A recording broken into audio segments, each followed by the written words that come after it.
এক লোক হাতির পাশ দিয়ে হেঁটে যাচ্ছিল, হঠাৎ থেমে গেলেন। তিনি দেখলেন এত বড় প্রাণীগুলো শুধুমাত্র সামনের পায়ে ছোট্ট একটি দড়ি দ্বারা বাঁধা ছিল, কোনো চেইন বা কোনো খাঁচায় নয়। এই সামান্য দড়ি এত বড় প্রাণীর পক্ষে ছিঁড়ে ফেলা খুব মামুলি ব্যাপার। যে কোনো সময় চাইলে এটি ছিঁড়ে তারা মুক্তভাবে চলে যেতে পারে, কিন্তু বিশেষ কোনো কারণে তারা তা করে না। কারণটাই তাকে ভাবাচ্ছিল।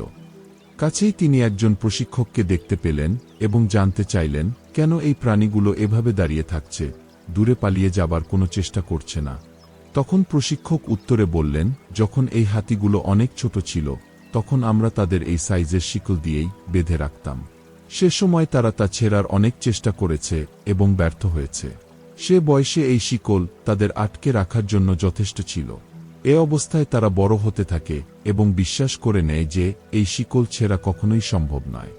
তাই এখন তারা এই শিকলের চেয়ে অনেক বেশি শক্তিশালী হলেও তাদের বিশ্বাসের কাছে বাধা পড়ে আছে এবং তা ছিঁড়তে চেষ্টা করে না।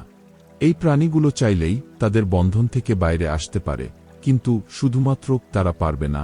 এই বিশ্বাসের কারণে তারা সেখানেই আটকে থাকে যেখানে তাদের আটকে রাখা হয়।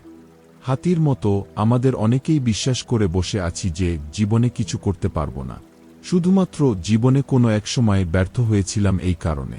এখান থেকে বের হয়ে আসতে হবে। মনে রাখতে হবে, বিশ্বাসই আপনাকে সফলতার দ্বারপ্রান্তে নিয়ে যাবে।